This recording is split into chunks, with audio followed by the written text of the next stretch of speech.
So, hello everyone. Now, again, we are here just to explain the second chapter of Flamingo, that is The Lost Spring. Today, in this video, I will explain the first part of the story, Lost Spring, that is Sometimes I Find Rupee in the Garbage. The theme of Lost Spring, which is written by Anis Jung, which is part of the CBSE Class 12th English syllabus, revolves around the idea of poverty and the harsh realities faced by underprivileged in India.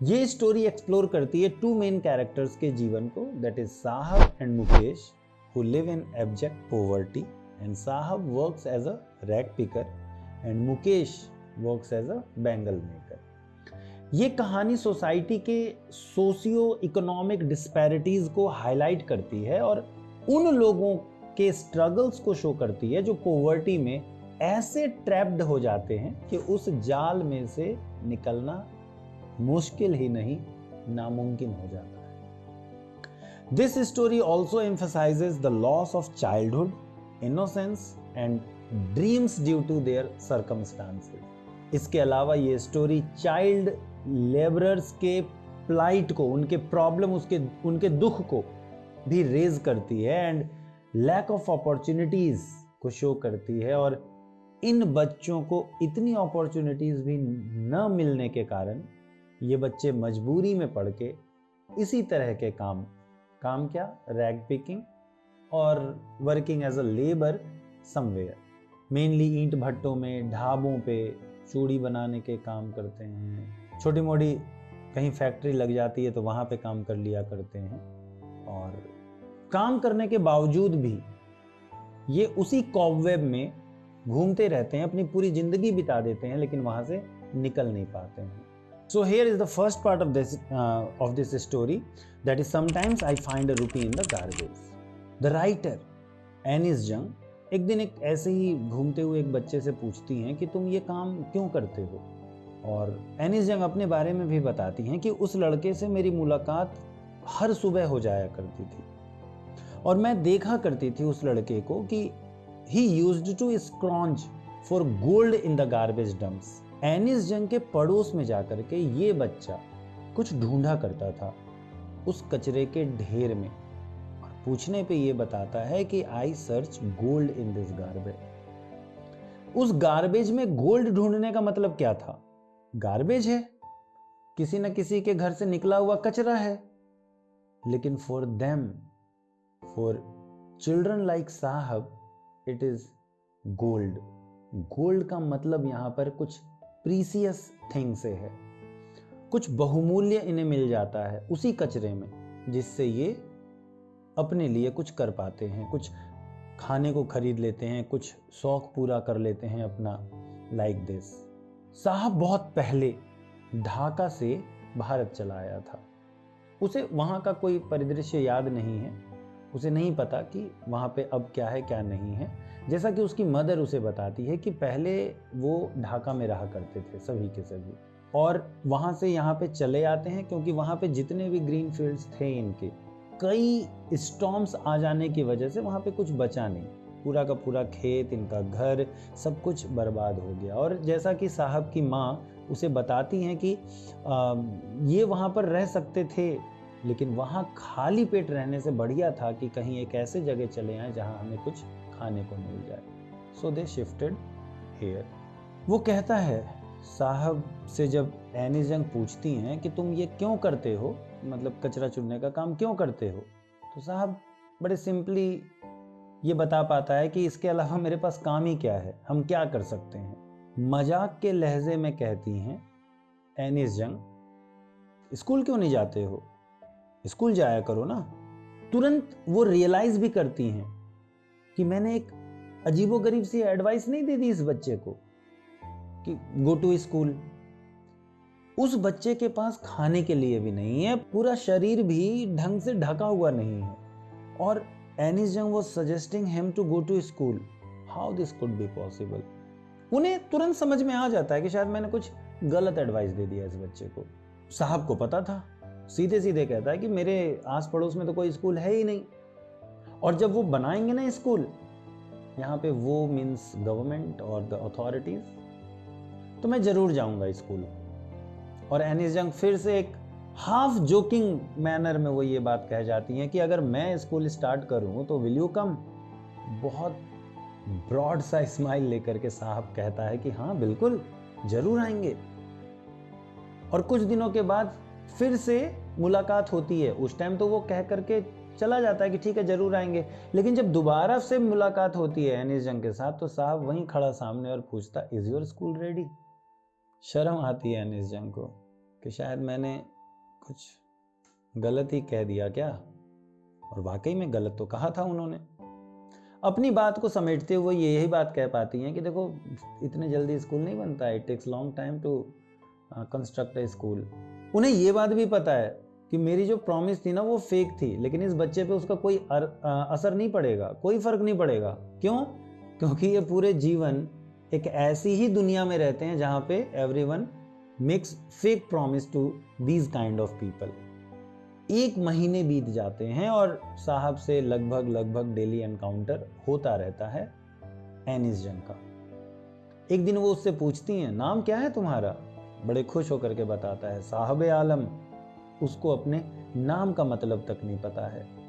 अगर उसे पता भी चलेगा ना कि मेरे नाम का मतलब क्या है तो he is not going to believe it, क्योंकि साहब आलम का मतलब होता है पूरे यूनिवर्स का मालिक, लॉर्ड ऑफ द यूनिवर्स। उसको बिलीव नहीं होगा, क्योंकि एक ऐसा लड़का जिसके पास ना तो खाने को है ना पूरे शरीर को ढकने के लिए कपड़ा है, और उसका नाम Sahab Alam, lord of universe, how can this be possible? वो अनभिज्ञ है अपने उस नाम के मतलब से। वो इधर उधर सड़कों पर घूमता रहता है अपने दोस्तों के साथ। एक ग्रुप बना रखी है उसने, उसके सारे दोस्त बेयरफुट नंगे पांव घूमा करते हैं। सुबह सुबह आते हैं उन चिड़ियों की तरह और कहां दोपहर में गायब हो जाते हैं कुछ नहीं पता होता है। और करीबन 1 महीने तक डेली एनकाउंटर होने के बाद आज एनिस जंग बताती हैं कि yes now I can recognise each of them. अब पहचान में आने लगे, क्योंकि जब इनको देखेंगे हम ना तो ये एक जैसे नजर आते हैं, क्योंकि हमने कभी देखने की कोशिश भी तो नहीं की है लगातार continuously so that we would recognise them. नहीं, हमने कुछ मतलब राह चलते देख लिया कि yes some children are there who are just scrounging garbage, they are searching something there, लेकिन हमने उनको पहचानने की कोशिश नहीं की। एंड व्हेन एनिस जंग for a long time of 1 month she regularly meets these children, then she comes to know कि यस ये है और ये साहब है एंड दिस। मैंने पूछा एक उन्हीं में से बच्चों में से, मींस एनिस जंग पूछती हैं उन बच्चों से कि तुम चप्पल क्यों नहीं पहनते हो? एक लड़का बड़े सिंपल आंसर देता है कि मेरी मदर जो है ना वो सेल्फ में रखी है बट वो देती नहीं है उतार करके। एक दूसरा बच्चा वहां पर ये एक्सप्लेनेशन देता है कि अगर इसकी मदर उतार के दे भी दी ना तो ये पहनेगा नहीं। ये वो बच्चा एक्सप्लेनेशन देता है जो अपने 2 पैरों में 2 अलग अलग शूज पहन रखे हैं। एनिस जंग ने जब बोला तो तुरंत वो अपने पैरों को पटक करके कहता है कि यस मुझे शूज चाहिए, मुझे जूते चाहिए। ये तीसरा बच्चा एक्सप्लेन करता है जिसने आज तक अपने पैरों में चप्पल नहीं पहना है। एनिस जंग बताती हैं कि कई बार उन्होंने कई सारे लोगों को देखा है नंगे पैर रहते हुए, कुछ का कस्टम भी है और नंगे पैर भी रहते हैं। विलेज में अक्सर लोग मिल जाते हैं जो चप्पल या शूज या फुटवेयर नहीं पहनते हैं। उन लोगों का चप्पल न पहनना that is not lack of money, that is their tradition. ऐसा एक बच्चा एक्सप्लेन करता है कि हम चप्पल इसलिए नहीं पहनते कि हमारी परंपरा है नंगे पांव रहने की। मुझे आश्चर्य होता है उस बच्चे की बात को सुन करके कि आखिर वो ऐसा एक्सक्यूज कैसे दे सकता है। देखो कैसे एक बच्चा अपनी गरीबी को छुपा रहा है, उसे कुछ नहीं पता कि हम ये बोलेंगे तो उसका क्या रिफ्लेक्शन होगा, कैसे ये फील करेंगी and this and that, but that child is hiding his poverty. एक उडुपी की शॉर्ट स्टोरी लिया है यहाँ पर एनिस जंग ने। वो बताती हैं कि हम एक बार गए उडुपी, एक नेम ऑफ प्लेस, तो वहाँ पे एक यंग बॉय ने एक कहानी सुनाया था कि एक मंदिर में एक पुजारी थे जो अक्सर वहाँ पर जा करके पूजा किया करते थे और he prayed for a pair of shoes कि जिस डेटी की पूजा किया करते थे, जिस देवी की पूजा करते थे, कि मुझे एक शूज़ दिलवा दीजिए। 30 years again when Annie's young visited the same temple, तो वहाँ का पूरा सीन चेंज हो चुका था। अब वहाँ पे वो पुजारी नहीं थे who had wished, and when she goes there she finds कि वहाँ पर सब कुछ चेंज हो चुका था। Red and white plastic chairs लगे हुए थे वहाँ पर। एक बच्चा आता है पूरे यूनिफॉर्म में, जो शूज़ पहने हुए था, बैग लिए हुए था, वो दौड़ता हुआ जाता है और अपनी बैग को फोल्डिंग कॉट पे रख करके अंदर चला जाता है, जो कि मंदिर के पीछे अब घर भी बन चुका है। This example Anees has taken just to make the readers understand कि वहाँ की कंडीशन चेंज हो गई। एक टाइम ऐसा था when that priest was asking for shoes, उसे मिल गया। उसे भले नहीं मिल पाया बट उसकी फैमिली आज एंजॉय कर रही है उस चीज़ को। उसके फैमिली के पास आज सब कुछ है, पहले कुछ भी नहीं था। आज चेयर है, कॉट है, बच्चे के पास यूनिफॉर्म है, सब कुछ है। लेकिन सीमापुरी की जब बात आ जाती है, जहाँ पे ये सारे के सारे बच्चे रहते हैं, साहब और साहब की फैमिली और ऐसे कई सारे बच्चे, तो वहाँ की स्थिति बिल्कुल भी नहीं बदली है। एनीस यंग बताती हैं कि जो ये मेरा एक्वेंटेंस है, मेरा जो जानकार है, ये जो नंगे पैर घूमा करता है, रैग पीकर है, एक ऐसा लाइफ बिताता है सीमापुरी में। Seemapuri it's a place of the periphery of Delhi. ये एक इकोनॉमिकल डिस्पैरिटी को हाईलाइट करने के लिए यूज किया गया है, पेरिफेरी ऑफ दिल्ली। क्यों? एक तरफ दिल्ली को हम देखते हैं तो पूरा चकाचौंध, लेकिन वहीं जब हम सीमापुरी को देखते हैं, जो कि दिल्ली से ही सटा हुआ है, no facility is given there. दोनों मीलों दूर हैं एक दूसरे से, क्योंकि जो चीजें अवेलेबल दिल्ली में है उसका कुछ परसेंट भी सीमापुरी में नहीं है। स्क्वैटर्स जो बांग्लादेश से आए यहाँ पे 1971 में, साहब की फैमिली उसमें ही, उस फैमिली से ही थी जो यहाँ पर चले आए और यहाँ पर आकर के सीमापुरी में वो बस गए। और जो फैमिली सीमापुरी आई बांग्लादेश से 1971 में, साहब का परिवार भी उसी फैमिली में से एक था। सीमापुरी तब it was not less than wilderness, आज भी वही चीज है। लेकिन हाँ, तब ये जगह बिल्कुल खाली हुआ करता था, आज एम्प्टी नहीं है। आज यहाँ पे मिट्टी के झोपड़ी बन गए हैं। रूफ्स जो इन्होंने बना रखे हैं वो टर्पोलिन के, तिरपाल के बना रखे हैं। कोई सीवेज सिस्टम नहीं है। घर है, रोड है, नाली है, नाली में रोड है, रोड में नाली है, कुछ हम नहीं पता कर सकते। No drainage facility, no drinking water facility, जहाँ करीबन 10,000 रैग पिकर्स रहते हैं। That is the number which is mentioned in book, 10,000 rag pickers. जब हम उसको रियलिटी में काउंट करने लगते हैं तो it is not less than lakhs, लाखों में लोग हैं आज के डेट में वहाँ। 1971 में आकर के बसना और बहुत स्प्रेड कर गए हैं ये, और उस पे केवल पॉलिटिक्स होती है। पॉलिटिक्स कैसे होती है कि यहाँ पर ये लोग, as it is mentioned in the book, 30 years से ज़्यादा टाइम से यहाँ पे रह रहे हैं, जिनकी कोई आइडेंटिटी नहीं है। और आइडेंटिटी नहीं है फिर भी इनको परमिट है, राशन कार्ड इनके बन चुके हैं, राशन कार्ड पे इनको, राशन कार्ड की वजह से इनके पास वोटर आईडी कार्ड है। और वोटर आईडी कार्ड क्यों बनवाया गया? So that they would vote for someone, जो उनको ये जो राशन वासन दिलाने का काम कर देते हैं कभी कभार, नॉट ऑन रेगुलर बेसिस, उनके लिए ये वोट कर देते हैं कि हाँ these are the people who are taking care of us. लेकिन वहाँ कुछ होता नहीं है, कोई टेकिंग केयर नहीं है। It's the matter during election time only. Election का टाइम है, चुनाव का समय है, बस उस टाइम पे थोड़ा बहुत पूछ लिया गया, बाकी no one is taking care of them. Food is more important for survival. Identity से क्या रखा है? आइडेंटिटी को कोई खाएगा क्या?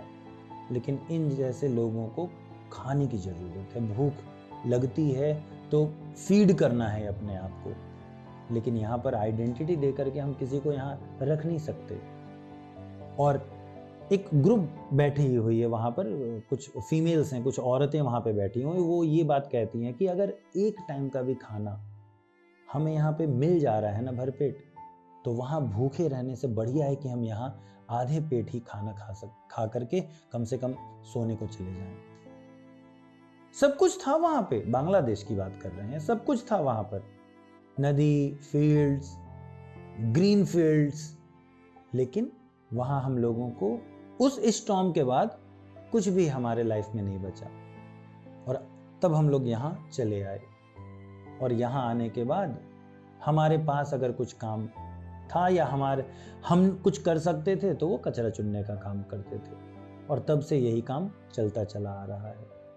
वो उन लेडीज के द्वारा पता चलता है कि जहाँ कहीं भी इन्हें लगता है कि yes from this place we can earn something, तो वहाँ पे अपना वो ट्रांजिट होम बना करके कुछ दिन के लिए वहीं शिफ्ट कर जाते हैं। फिर कोई नया जगह, नया घर और नई लाइफ हो जाती है। इन्हीं झोपड़पट्टियों में बच्चे जन्म लेते हैं, और कब अपने फैमिली के सर्वाइवल में अपने पेरेंट के पार्टनर बन जाते हैं नहीं पता चलता। कई साल बिताने के बाद वो एक फाइन आर्ट में अपने आप को डुबो लेते हैं, डिप्ड कर लेते हैं। अब ये फाइन आर्ट क्या है? Garbage collection. गार्बेज इन लोगों के लिए गोल्ड है। गोल्ड का मतलब यहाँ पे प्रीसियस आइटम, कुछ भी हो सकता है वो, क्योंकि प्रीसियस इनके लिए हर वो चीज है। हमारे लिए तो कूड़ा, हम तो निकाल के फेंक दिए, लेकिन वही कूड़े से ये अपना घर चलाने का काम करते हैं, और खुश हैं कि कम से कम कुछ खाने को तो मिल जा रहा है इन कचरों को बेच करके। खुश हैं कि कम से कम लीकिंग रूफ ही है, रूफ तो है जहां हम रह सकते हैं। और बच्चे के लिए इट्स मैटर ऑफ वंडर। एक पेरेंट के लिए कचरा चुनने का काम होगा कि फैमिली के सर्वाइवल में वो उस पैसे को यूज करेंगे, लेकिन एक बच्चे के लिए इट्स मैटर ऑफ वंडर। वो अपनी खुशियां ढूंढने की कोशिश करता है उसमें। आइसक्रीम खा लिया, कभी कुछ खरीद करके खा लिया, अपने शौक पूरे कर लिए, कभी ठेलियों पे कुछ मिलता दिख गया अच्छा सा विच अट्रैक्टेड देम, आइसक्रीम मिल गया कहीं तो वो खरीद करके खा लिया।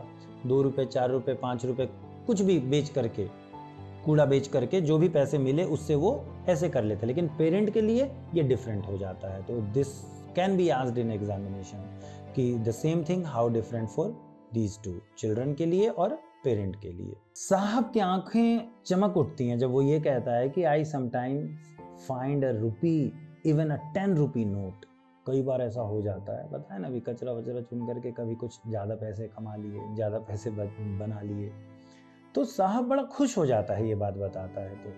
एंड एनिस जंग ये बात बताना चाहती है कि ये ह्यूमन टेंडेंसी है। हम ही को कहीं अगर 10 रुपए का नोट मिल गया, 100 रुपए का नोट मिल गया, तो ऐसा नहीं है कि हम संतुष्ट हो जाएंगे, आई विल बी सेटिस्फाइड क्योंकि I have got 100 rupees note, और हम वहाँ ढूंढने लगेंगे कि कहीं और तो नहीं गिरा हुआ है, जस्ट लाइक दिस। तो यही आदत इन बच्चों की भी है। किसी दिन कुछ भी मिल जाता है ना, तो in hope of getting more वो और ज़्यादा वहाँ पर ढूंढने लग जाते हैं, और अपने आप को स्क्रॉन्च, कचरा फैलाने से रोक नहीं पाते हैं, इस होप में कि शायद कुछ मिल जाएगा, शायद कुछ मिल जाएगा। मिल भी जाता है कभी कभार। ऐसे ही चलते चलते एक दिन विंटर का डे रहता है, और अर्ली मॉर्निंग में when एनिस Jung was just having walk, तो वो देखती हैं कि साहब जो था, वो जो घेरा बना हुआ फेंस्ड गेट था वहाँ पर, उनके नेबर में ही जो क्लब था उसके वहाँ पर खड़े होकर के, और जो 2 लोग अंदर टेनिस खेल रहे थे उसे देख रहा था बड़े गौर से। और एनिस जंग जब पहुंचती हैं तो उसको पूछती हैं, और भाई साहब कैसे यहाँ? साहब बताते हैं कि मुझे ये खेल बड़ा पसंद आता है, और कभी कभार जब कोई अंदर नहीं होता है ना, तो हम गार्ड से पूछ करके अंदर चले जाते हैं, स्विंग यूज कर लेते हैं, बड़ा मजा आता है मुझे झूला झूलने में। और गेटकीपर रोकते भी नहीं है। कई बार आप नोटिस कर सकते हैं, बड़े बड़े सोसाइटीज में ऐसे बच्चे घुस जाया करते हैं, और झूला वूला झूलना है, कहीं पार्क में मिल गया वहाँ झूल लेते हैं, तो वही खुशियाँ ढूंढने का काम करते हैं। और जब एनिस जंग नोटिस करती हैं साहब को, देन शी नोटिसेस कि साहब उस दिन टेनिस शूज पहने हुए था। हालांकि वो जूते नए नजर आ रहे थे, बट उसका जो कपड़ा था वो बड़ा स्ट्रेंज लुक दे रहा था, क्योंकि वो डिस्कलर हो चुका था। और जब एनिस जंग की नजरें उसके शूज पे पड़ती हैं, तो सीधे सीधे साहब एक्सप्लेन करता है कि किसी बच्चे ने मुझे दिया, ये शायद किसी रिच बॉय का वो डिस्कार्टेड शूज था। वो नोटिस करती हैं तो उसमें होल था एक, that whole was creating trouble for that rich boy, लेकिन साहब जैसे बच्चों के लिए वो होल वाला जूता ही मानो ड्रीम कम ट्रू, उसका सपना पूरा हो गया था। लेकिन हाँ, एनिस जंग ये बात भी फील करती हैं कि जो वो खेल देख रहा था ना, that was out of his reach, क्योंकि that is the game of rich people. He would need some equipments जो कि शायद साहब कलेक्ट नहीं कर पाएगा। ये एक दिन की बात थी, साहब खुश था, लेकिन फिर एक दूसरे दिन की बात होती है, अगेन दोनों का एनकाउंटर होता है और आज Saheb was carrying some canister in his hand. और तो एनिस जंग पूछ पड़ती हैं कि अरे साहब कहाँ? तो pointing towards the end of the street he tells कि हम वहाँ पर एक टी स्टॉल है, वहाँ काम करते हैं और इसके लिए मुझे 800 रुपीज़ और ऑल माई मील्स मिला करता है। एनिस जंग पूछती हैं कि अच्छा लगता है तुम्हें ये काम करना? कुछ कह नहीं पाता, but yes, Anees Jung feels the carefree look was missing from his face. जब वो अपना वर्क करता था, अपना इन द सेंस कि when he was carrying his sack, अपनी बोरी में कचरा ढोया करता था, चुना करता था, तो वो अपने मन का मालिक था। कोई भी वर्क है, कोई भी इंसान है, जब वो अपना काम करेगा, पूरे मन से काम करेगा, पूरा मन लगा करके काम करेगा, और जब वो किसी और के लिए काम करेगा तो वही नौकर वाली बात आती है, नौकर वाली फीलिंग आती है कि I am working under someone else. हम किसी दूसरे के लिए काम कर रहे थे। और दैट वाज द रीज़न कि एनिस जंग फील करती हैं कि साहब आलम के चेहरे पे वो खुशी नहीं थी जब वो कचरा चुना करता था। आज साहब किसी और के लिए काम करता है। एनिस जंग कहती हैं कि जो बोरी वो ढोया करता था अपने कंधों पे, उसका वेट आज इस कैनिस्टर से बहुत हल्का था। Anyhow he has to lift that canister. कुछ भी हो जाए, उसको वो काम करना था। और पहले जब वो अपनी बोरी ढोया करता था, अपने मन का मालिक था। मन किया गया, नहीं मन किया नहीं गया, दोस्तों के साथ खेल रहा है, लेकिन anyhow he has to go to the milk booth to bring milk for the tea stall today. इसलिए साहब आज अपने मन का मालिक नहीं था। Saheb is no longer his own master now. So this is the story.